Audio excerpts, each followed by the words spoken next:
Itu mengindikasikan bahwa jumlah mikroba positif yang ada dalam 30 gram itu 150 miliar.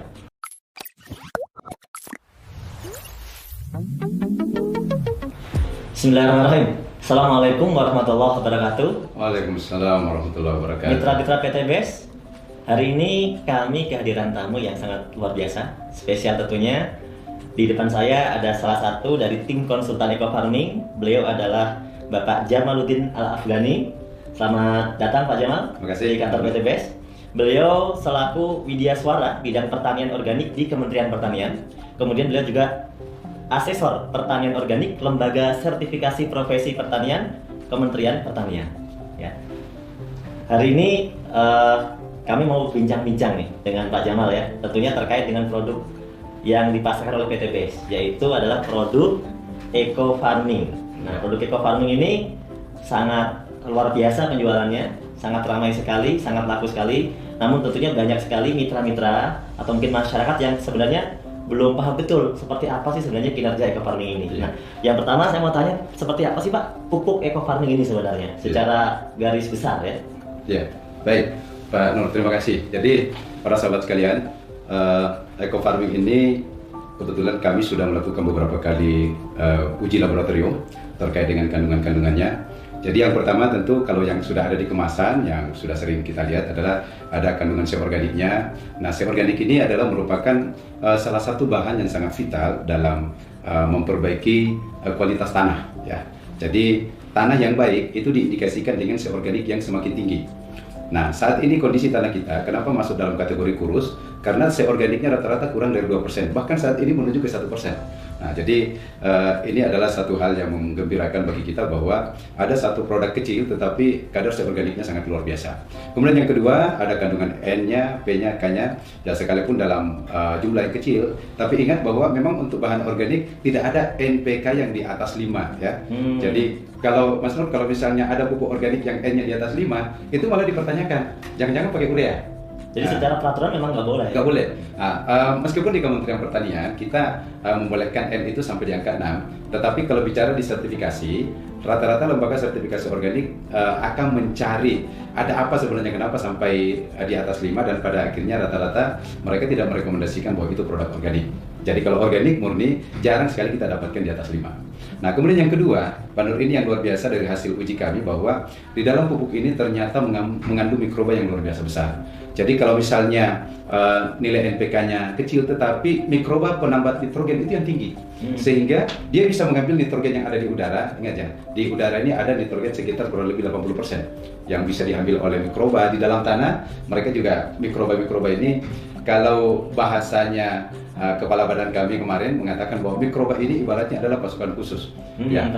Pasukan khusus yang bekerja di dalam tanah, merombak bahan organik, menyiapkan nutrisi-nutrisi sehingga unsur hara tanah ini tercukupi untuk dimanfaatkan tanaman.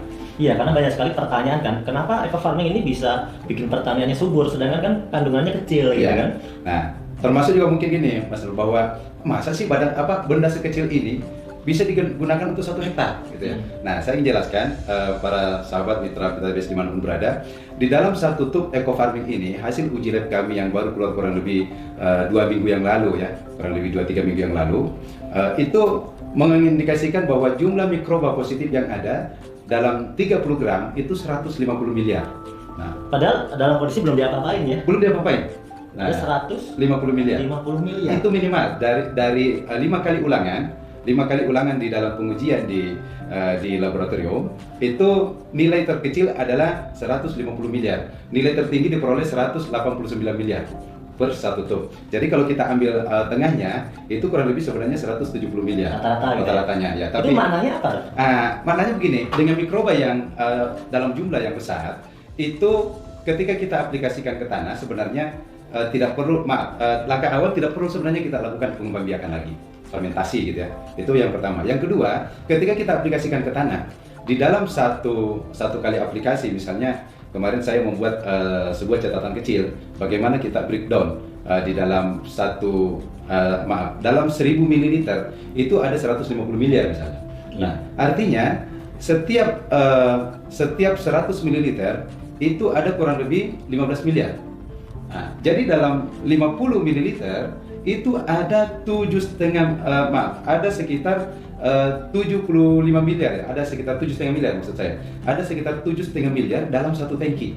Dalam satu tangki yang dicampur dengan, yang dicampur dengan 15 liter air. Nah, ini artinya Pak, mikroba yang begitu banyak ketika kita aplikasikan, ini pertama ketika dia turun ke tanah, mereka akan berkolaborasi untuk memperbaiki kualitas tanah, dan mereka ini karena jenisnya banyak, penambah nitrogen, ada pembuka stomata. Nah ini yang unik lagi, pembuka stomata. Mas Nur, apa fungsinya pembuka stomata? Stomata itu kan ada waktu-waktu terbuka secara alami. Ya, sampai jam 10-an. Ya, nah, tetapi dengan menggunakan eco-farming ini, ada mikroba yang kerjanya memang membuka stomata di luar jamnya. Jadi bisa bertambah lama gitu. Ya. Nah, sehingga kenapa kemudian teman-teman misalnya di sawit ya, tadi kita dengarkan ada tamu dari Bengkulu mengatakan, ada petani yang mengaplikasikan baru sekali, tadinya daunnya itu nggak bisa terbuka untuk keluar sawitnya, baru sekali aplikasi ternyata udah pada keluar setelah 28 hari. Nah, akhirnya mereka mengatakan, wah ini baru kali ini saya pakai pupuk yang bisa membuka daun secepat itu. Nah, kenapa itu bisa terjadi? Karena kerja mikroba. Nah, sebenarnya di dalam eco-farming ini ada mikroba apa aja yang sudah diteliti? Kita kemarin itu baru kurang lebih sekitar 8.